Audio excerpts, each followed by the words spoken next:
Hello everyone, welcome to Scalar's YouTube channel. My name is Sumesh Shukla, a senior data scientist and an educator. In this particular video, we will talk about what is machine learning. We will also be comparing the process of human learning with the process of machine learning. By the end of this video, we will talk about the various branches of machine learning. But before we start this video, don't forget to check out the Scalar's free masterclass by leading industry experts. The link is in the description box. So let's get started. So the very first thing that we have to understand is what are the various branches of machine learning. So let's start with understanding various branches of machine learning. We will also be learning about what exactly is machine learning. We will take a very simple example to understand the basics of machine learning, and then slowly and gradually we will proceed to understand various algorithms like regression and classification. So let's first of all understand what is machine learning. Now, when we talk about machine learning,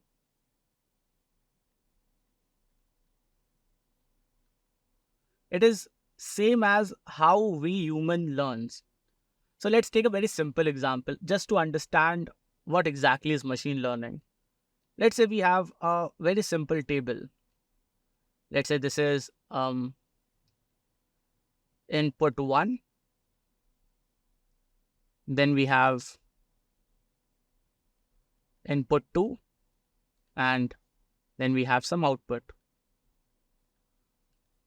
So assume that we have a kind of a machine which can take two inputs, input 1, input 2, and can generate output.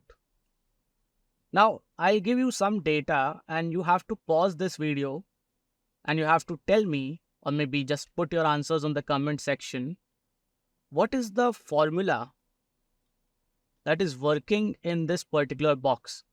So let's say if the input is 2 and another input is also 2, then you are getting output as 2. If the input is 1 and let's say another input is 9, then the output is 5. If the input is 4, another input is 4, then the output is 4. If the input is 6, another input is let's say 4, then the output is 5. Let's take one more example. Let's say the input is 5, another input is 0, so the output is 2.5. Now, if this is the given data, and we humans are so much intelligent, right? So I know that if you guys focus a little bit on this particular table, you will be able to figure out what is the internal formula that is working in this, right? And if you guys have figured out, then please mention your answer in the chat section, in the comment section. If you haven't, then think about it. Pause the video and think about it. Now, as a human, you would have understood that there is some kind of relationship that these two input are following up with the output. And if I tell you what is the formula, it is simply the average formula.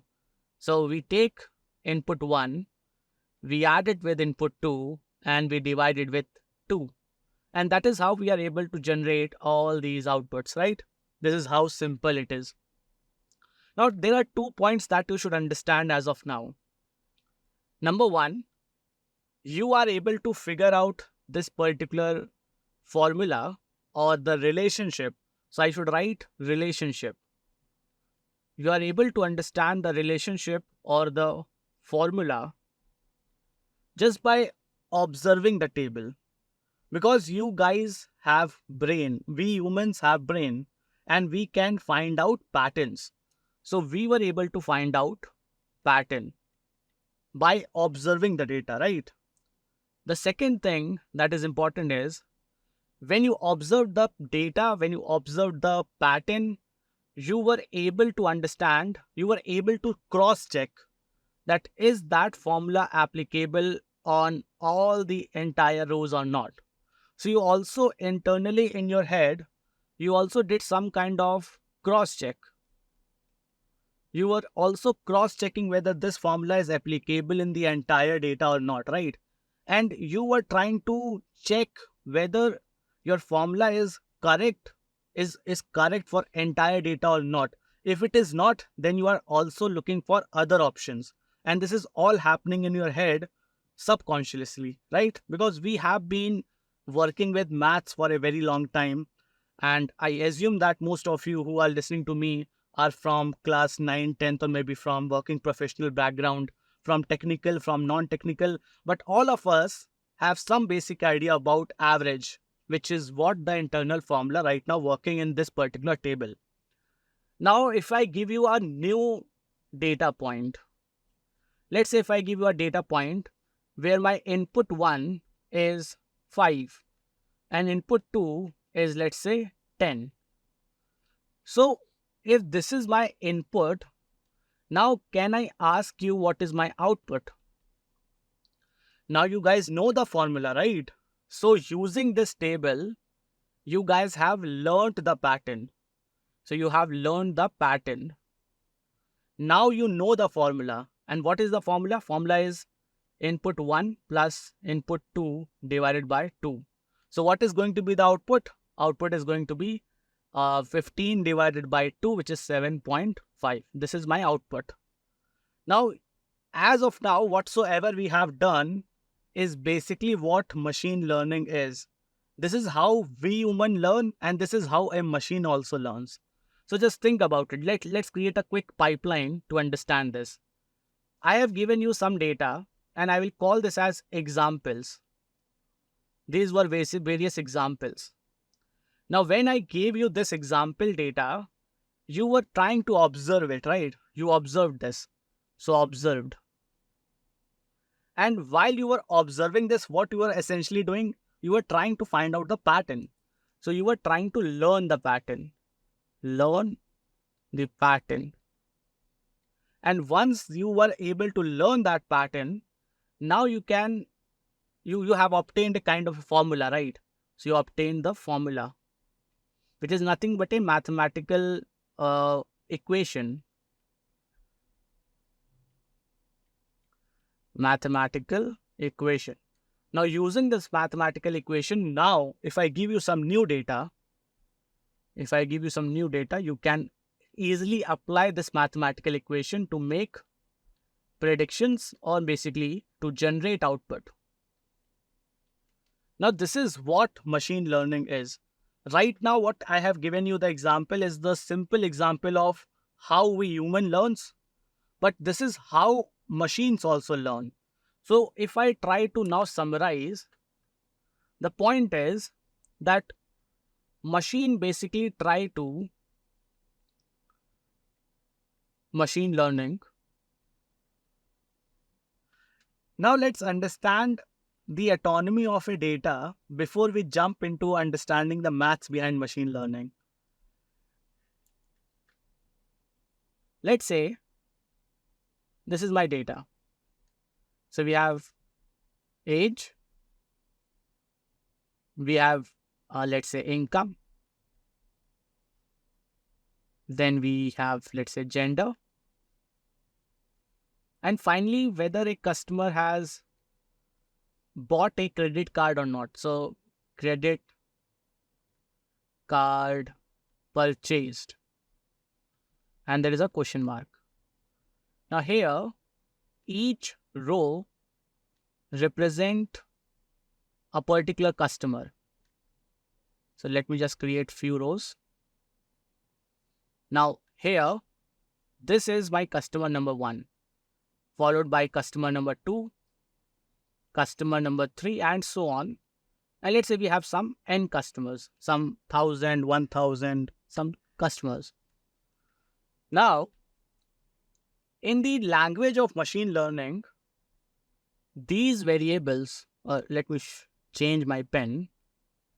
So as of now, you guys know that in your language, which you know right now, these are known as the columns. But in the language of machine learning, we call them as features. Features. Why features? Because these are those columns which define the feature of a customer. So age is a feature of a customer. Income is a feature of a customer. Gender is a feature of a customer. So these are known as the feature columns. While this one is a very special column known as the target column. Now we will take more such example to understand the feature and target. But as of now, ask yourself, if you are working in a bank, so let's say you are working in a bank as a manager. Now what you are interested in predicting. So if I give you the feature of a customer, if I provide you some features of a customer, like if I give you a customer, let's say this is my customer, and this customer feature is age is equal to 27, income is equal to 50K, and gender is equal to male. Now these are the features of a customer. If this data has been given to the manager, what manager is interested in finding out or what interested in predicting out? This manager will be interested in predicting whether you will or this person will buy the credit card or not. So whether the credit card purchased, question mark, yes or no. This is what we are interested in finding out. So target column or target feature or target variable is that particular feature which corresponds to the column that we are interested in predicting. Interested in predicting. Now these are my features and it is also known as the variables. Now if I create a machine, let's say a machine which can predict whether a customer will default or not, whether a customer will buy the credit card or not, then these are my inputs, right? So age will be an input, income will be an input, gender will be an input, and the output would be whether a customer will buy the product or not, or buy the credit card or not. So purchased, yes or no. Now here we have to figure out the internal formula. Who is going to figure out this formula? So if I provide you with this data with some 1 million rows, will it be possible for you to understand the relationship between the various inputs and the output? We cannot, right? Because as humans, it is impossible for us to analyze such a huge data.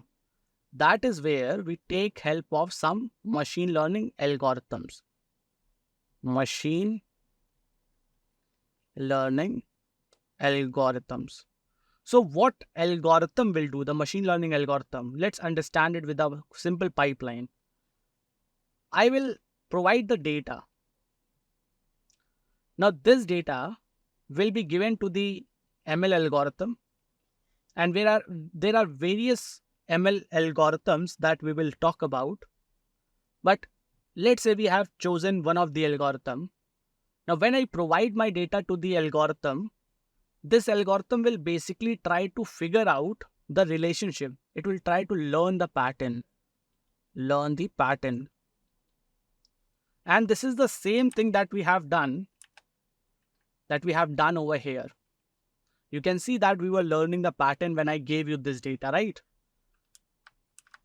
So basically, when we provide the data to the machine learning algorithm, it will learn the pattern and it will return you a formula, a mathematical equation, which is going to operate over here.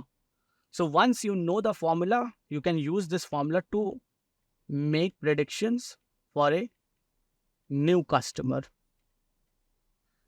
Now this is what's going to happen.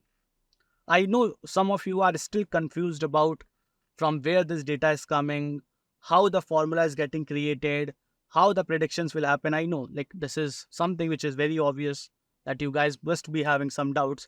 So let's try to simplify this by taking one industrial example. So I will take a problem statement. I will try to help you understand how the data is collected, and then we will try to understand what we have to predict. Followed by that, we will try to understand what will be the pipeline, this kind of pipeline, what this kind of pipeline will look like. So this is what we will try to understand. Let's try to understand this with one business example. Now let's understand a business problem.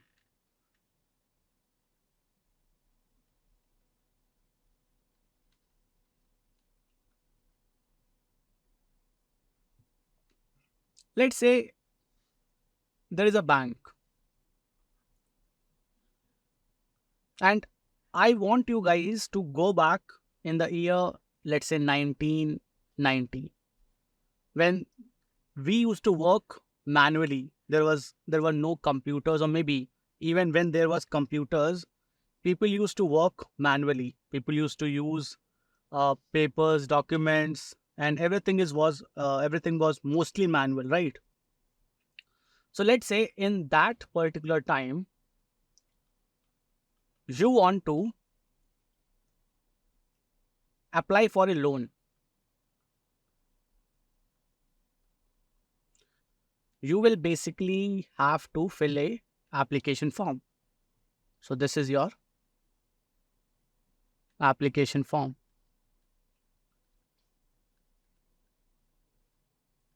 Now, this form will ask you a variety of things, right? So what is your name? How many dependents you have? What is your income? What are the various sources of income? What is your date of birth? What is your highest qualification? And so on. So you have entered all the answers and you have submitted this form. Now, in the bank or within the bank, there will be some group of people who will take a decision whether you qualify the loan or whether you qualify for the loan or not. So these people are known as experts, and they will make a decision. So let's call them a decision maker.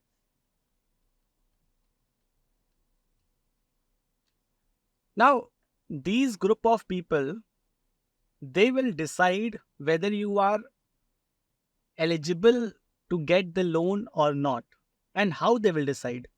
Now, since these people are working in the banking domain for a very long time, they have gained a very good amount of business expertise. So they know that if your age is, let's say, 27, if your income is, let's say, some 60,000, if your age is, so 27 is the age, income is 50,000, let's say you are not married, you are single, then based on their intuition or maybe based on their business expertise, they know that you are someone who can pay back the loan. And then based on their intuition, based on their business expertise, based on their mental model or the logical model which they have created uh, based on their mind, they will be able to either reject your loan or the approve your loan. Now everything is right now working on based on these people, right? So these are humans, and they are utilizing their brain, their business expertise, their mental model, or maybe their logic to approve or reject a particular loan, right? Now let's say in last 10 years they would have collected a lot of data, right? What kind of data they would have collected? So data would have looked like this. Let's say age followed by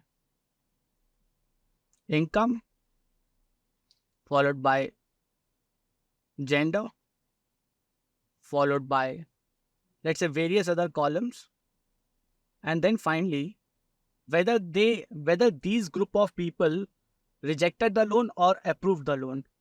So loan approved question mark. Now this is the data that they have collected over a period of 10 years. Let's say 10 years.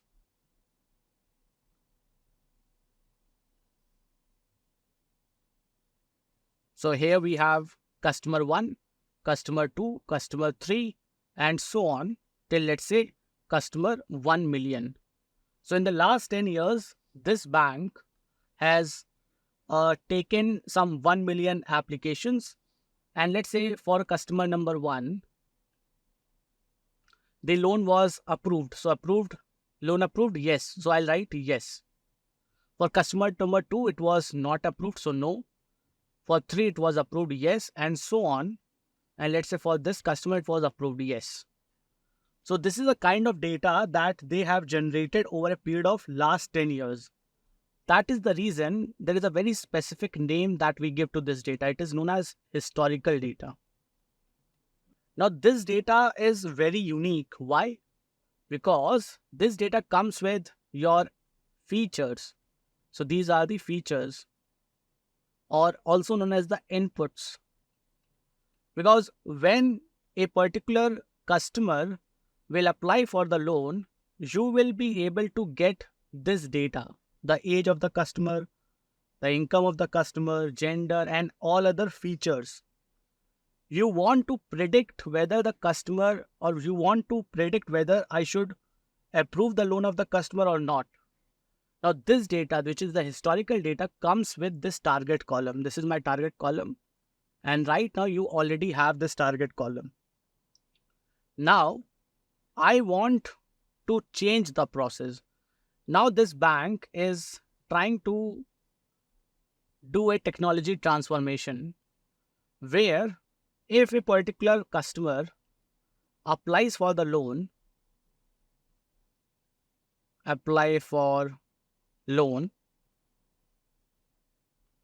now when this particular new customer, so now the bank is trying to transform themselves into a digital mode. So previously you can see the process. A particular person will apply for the loan. This is a manual form based on pen paper. The particular person will fill the form. Then these group of decision makers, or maybe the business experts, they will use their brain, their business expertise, their mental model, or their logic to approve or reject your loan.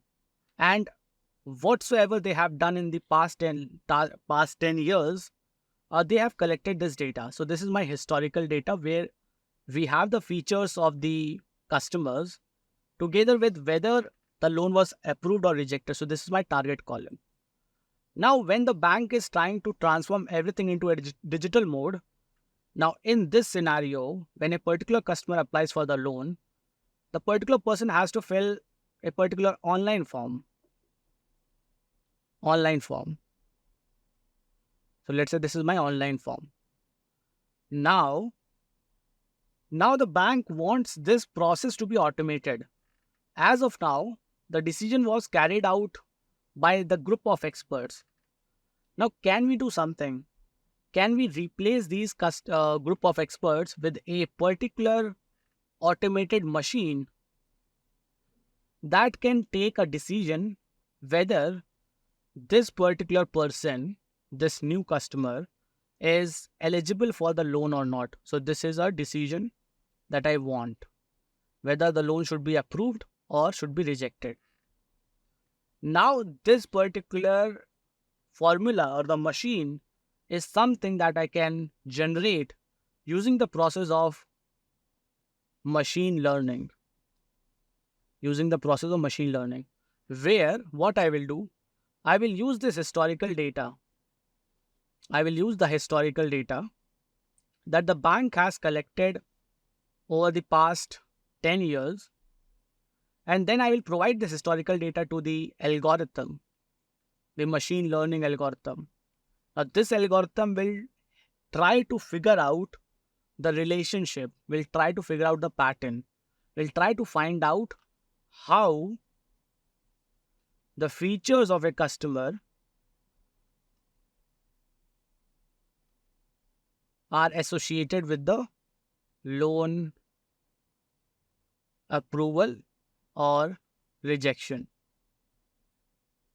So once this algorithm has learned the pattern, it will return you the formula. And now I can use this formula, which I can put it over here to make predictions.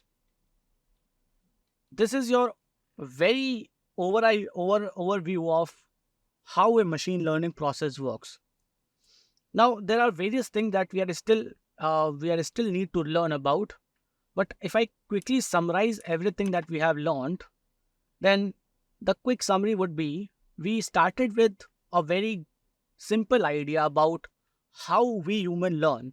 So when I gave you this particular data and when I asked you, can you figure out the pattern in this particular data and can you tell me how these inputs are generating this output? Then you guys were able to find out that this is nothing but a simple average. So I will take input 1, input 2, I will average it out and that is my output. So this is how machine looks like. So mathematically, you guys were able to figure this particular formula or the pattern that is working in this table. Now, we humans are able to do so, but what if I give you a data of, let's say, 1 million rows? In that case, we cannot do that, right? In that case, we need to take help of some mathematical algorithm. That is what my machine learning algorithm will do. So if you give this particular data, this kind of data, where we have some columns which are known as features, we have a target feature which we are interested in finding out. Then when I provide this data to the algorithm, this algorithm will try to learn the pattern, how various inputs are associated with the output. Once it is able to capture the formula, figure out the formula, I can use this formula to make the predictions for new customers. For example, if the age of the customer is 27, income is 50K, gender is male, then given these inputs, what is the prediction for this customer? Whether I should approve the loan or reject the loan. This is something that I can do using this formula that will be generated by this machine learning algorithm. So this machine learning algorithm is nothing but a particular human brain. So instead of using a human brain, we are using a mathematical model, a mathematical, I would say mathematical equation, which will help us to do so. Then we started learning about how this data is getting collected. So we looked into a business problem where a bank in 1990s used to follow this kind of procedure. As of that time, the decision was something that was dependent on these humans or the group of experts, and they were using their brain, business expertise, mental model, or logic to figure out whether the loan should be approved or rejected. But now, in the era of online or digital mode, we want to replace this particular manual human decision makers with some kind of mathematical machine model that can help us to make the decision quickly and accurately. So that is where the machine learning algorithm will help us to generate this mathematical model, and then using this I can make my predictions or decision. Now once we have understood all these things, let's now understand various branches of machine learning, and let's now understand what kind of data, what kind of target variable we can find out in the process of machine learning. Let's now understand various branches of machine learning. So we have already understood what exactly is machine learning. We have compared the process of machine learning with human learning. Now let's understand what are the various branches of machine learning. So when we talk about machine learning,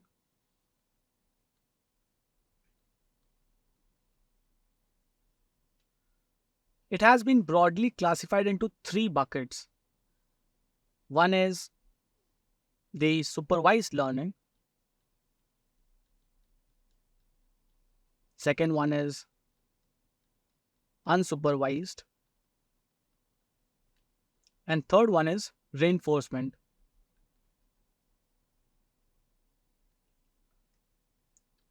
Now, when we talk about supervised, now if you ask yourself, or think about it, what is the meaning of supervision? So supervision means in the presence of a supervisor. In the case of supervised machine learning, these are those set of machine learning algorithms. So in this particular bucket, you will find out those machine learning algorithms that can operate, that can execute, that can work if there is a data which comes with the target feature. So these set of ML algorithms will operate if the data comes with the target feature. So for example, let's say I have a data of this kind where let's take the same example, age, income, and let's say I want to predict whether this particular customer will buy the product or not. So buy question mark. Now this is the data that we have. Now these are my feature columns and this is my target column. Now if I want to find out the relationship or the mathematical formula that binds these inputs with this output, I will be using the set of machine learning algorithms which falls under this bucket, which is machine learning under the bucket of supervised machine learning. Because in the supervised machine learning, I have all those algorithms, and this is a bucket or this is a bag of all those algorithms which can only operate when your data looks like this. When your data looks like this. And the necessity is to have a data with a target feature. Now, based on the target feature, based on the data type of the target feature, supervised machine learning has been again classified into two buckets. One is your regression. The other one is classification. Now, if your target variable is continuous, so for example, let's take this example. Let's say we have the TV marketing budget and let's say we have the radio marketing budget, or let's not use radio, let's use social media. So we have TV, we have social media. And then we have the target variable. Let's say what is the amount of sales I was able to generate. Now, if you think about this kind of data, which particular column is a feature and which particular column is the target? So here, the TV marketing budget and the social media marketing budget, these are the budgets. And these are the features of a campaign, marketing campaign.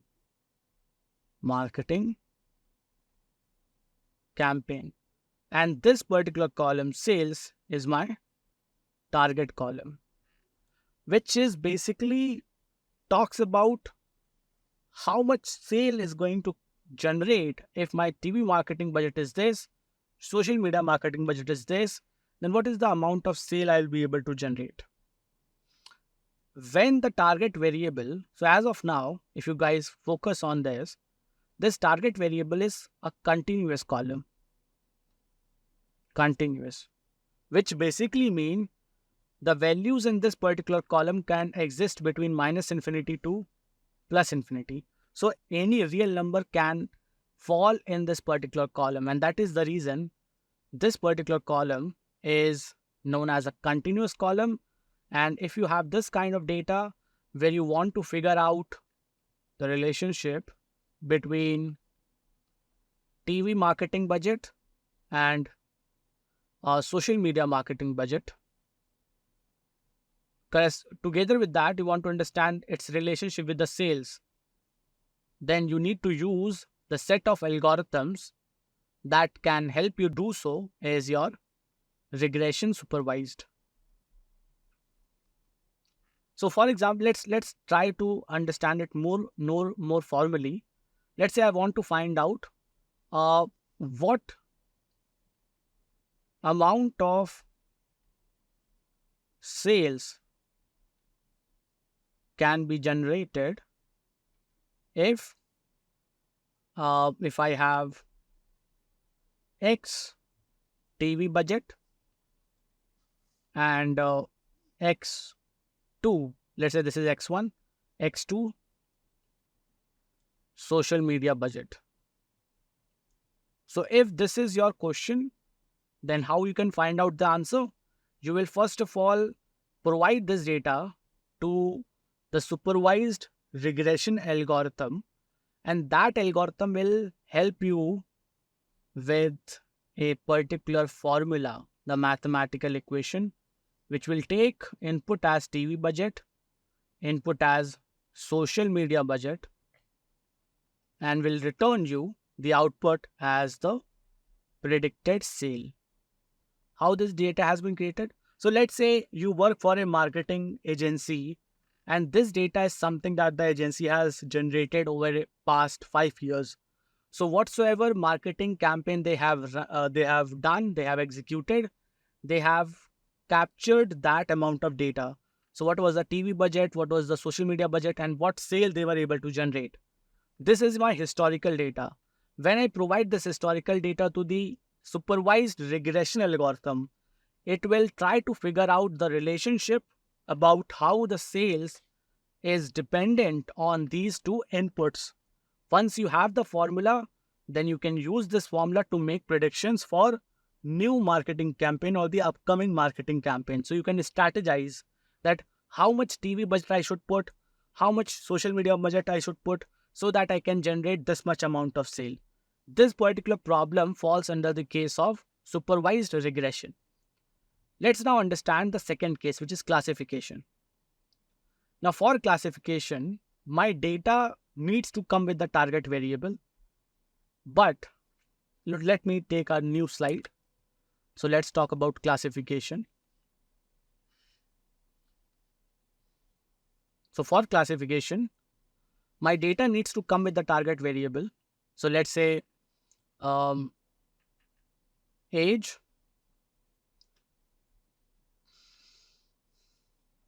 income, gender, and this target variable is whether the person will default in the loan or not. So this is the data that we have.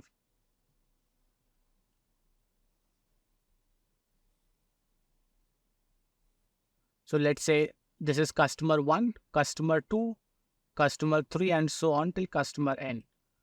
Now, how we have generated this data? Again, this data has been generated in past 10 years, past 5 years, and this is a manual data generation. So let's say again, let's recall the bank example. Let's say you work for a bank and manually some group of people have collected this data over past 5 years, and they have also captured whether this kind of customer whose age was this, income was this, gender was this, whether this kind of customer defaulted in the loan or not. So this is my historical data. Now, what is unique about this historical data? You guys already know about this. These are my feature columns. And this is my target column. Why this is target? Recall. This is target because as a bank, I'm interested in predicting this particular variable. So we are interested in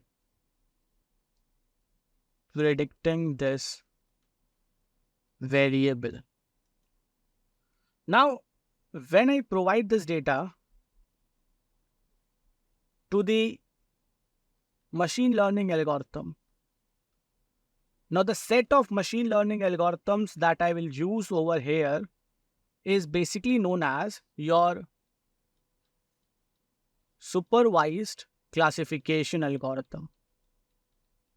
supervised classification. Why supervised classification? Because if you focus on the target variable, this target variable will have values like yes, no, yes, yes, yes, no. Now, this data, this column is categorical in nature. Categorical, which basically mean it can take few categories, can take few unique values. Now, when I provide this data to the machine learning algorithm, uh, which is going to fall under this bucket, supervised classification, this algorithm will again figure out the pattern, how these features are how these features are influencing the target variable. Once we know the formula, then we can utilize this formula to make predictions for the new customers. Right? Now, you guys can ask me one question like, I can have a categorical feature with two unique values. I can also have a categorical feature with more than two unique values.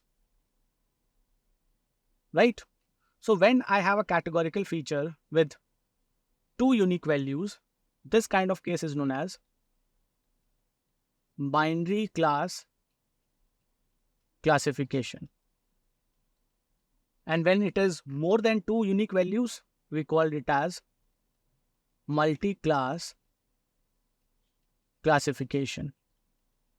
So for example, I want to classify if my customer will buy the product or not buy. Now this is the example of binary class classification. If I want to predict whether a customer is a potential or maybe a good customer or a bad customer. Now there can be any definition given to good or bad. We are not worried about it. But let's say you are willing to classify whether a customer is a good customer or a bad customer. It is again binary class. Let's say you want to classify images in dog, cat or other. Now since we have three unique categories, it is multi-class classification. So based on the number of unique categories you have in your target feature, which is the part of your historical data, you need to decide which kind of supervised classification algorithm, whether binary class classification or multi-class classification, you will utilize.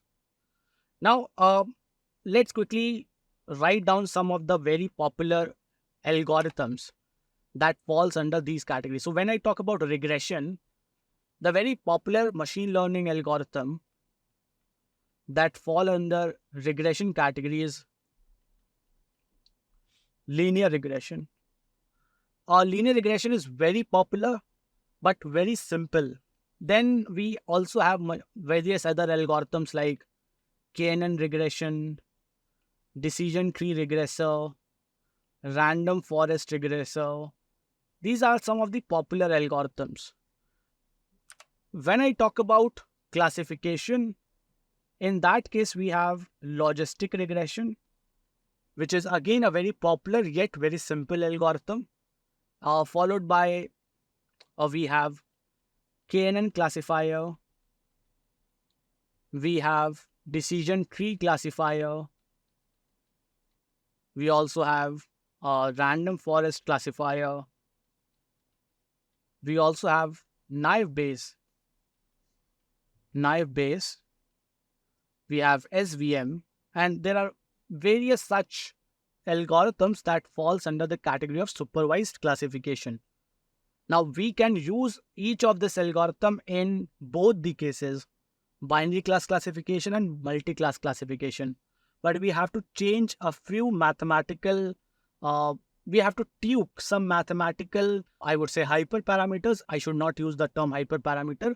But let's say you have to change something inside this mathematical algorithm to make sure that this algorithm can be worked or can be utilized for both binary class and multi-class.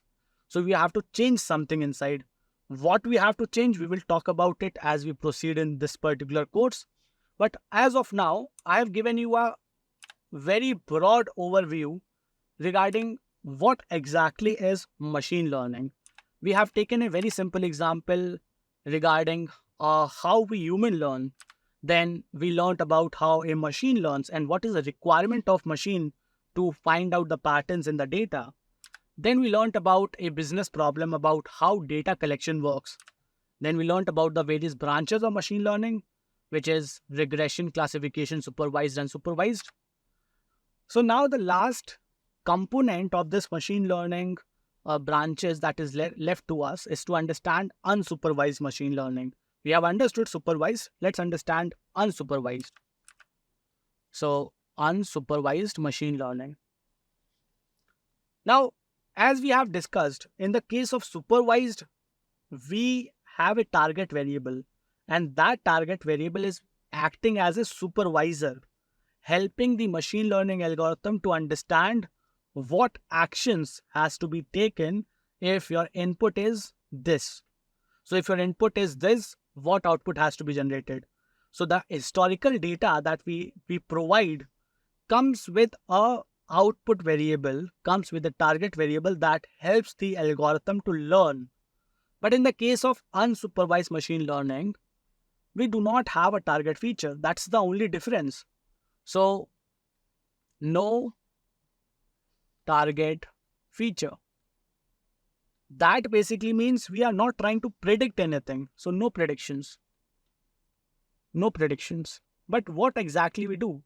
So we try to find out the various patterns in the data, the various groups. Let's take one example. Let's say you work for Amazon. You work for Amazon. Now you know that Amazon is a very multinational e-commerce company. They are not just limited to e-commerce. They have their business in various domains. But as of now, for example purpose, let's focus only on their e-commerce business, e-commerce. And let's say you work at Amazon marketing team. Marketing team. Now, this is the kind of data that you have. Let's say the data consists of number one, customer ID, followed by, let's say, the amount of purchase. Amount of purchase. So till now, what is the total amount of purchase this customer has done? The number of purchases. How many products or how many times the customer has purchased in the website? What is the total number of purchases?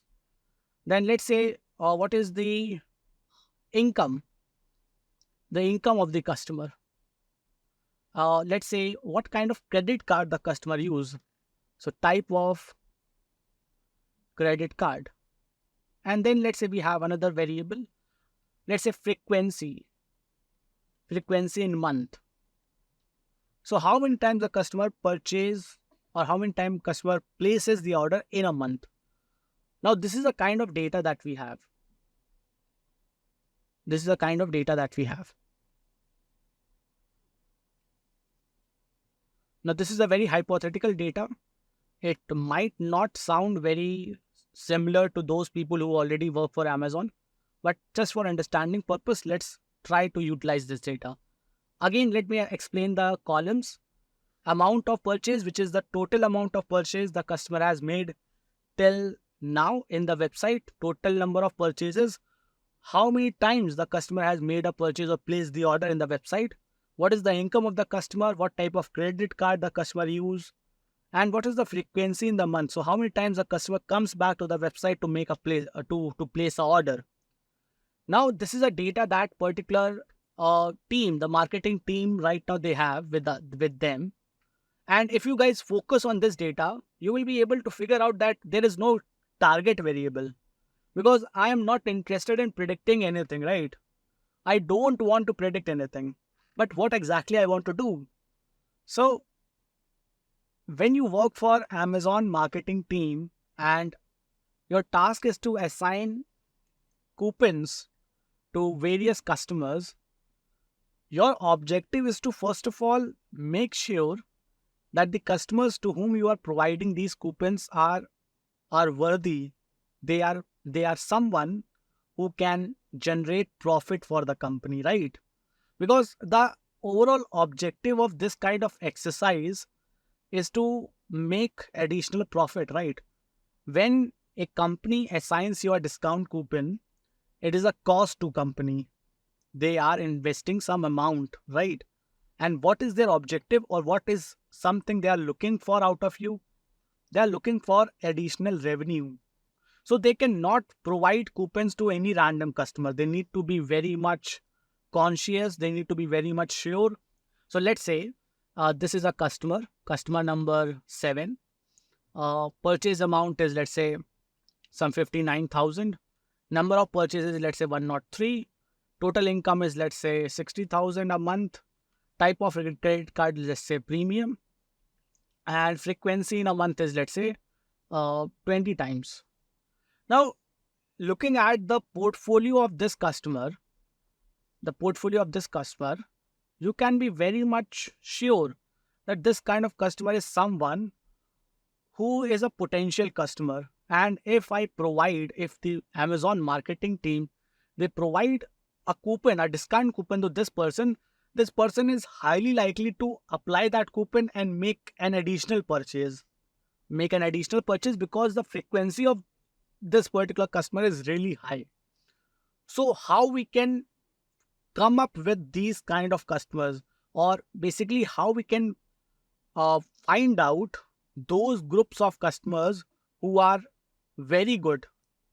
So the objective of unsupervised machine learning is that when I provide this kind of data to the unsupervised machine learning algorithm,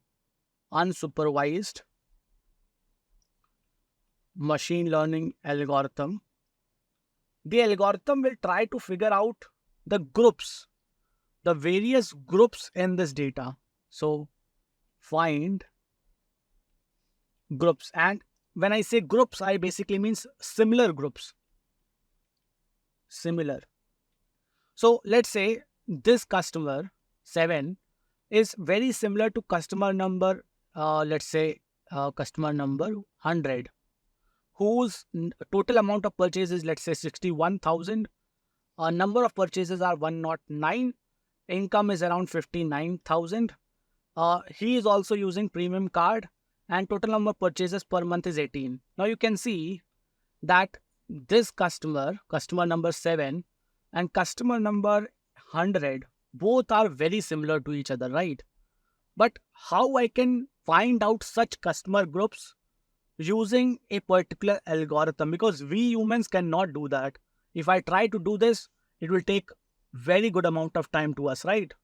So this unsupervised machine learning algorithm, these set of algorithm will help us to find out the customer groups, to find out the patterns within the data in the row level, how this row is, or how much this row is similar to this row or this row or this row, and so on. And it will end up getting us the various groups. Let's say these are group of customers who are new customers. These are group of customers who are a golden customer for us, and these are my lost customers, or they are churned. They are not making any purchase for a very long time, so churned. Now, if you want to provide a coupon, maybe you will try to focus on these two groups. Maybe you want to make this new customers make a little bit more purchase. So if you provide a discount coupon to this group, you may expect that these people will utilize these coupons to make additional purchase, and that is how you can promote these customers to opt your services, to make themselves comfortable in your platform, and to make purchases on your platform. So this is a kind of strategy that works behind marketing. This is one of the marketing example. But what is the important thing to focus over here is the application of unsupervised machine learning. So unsupervised machine learning is something which is very different from supervised. In supervised machine learning, we are trying to predict something. and the data that we use comes with a target feature.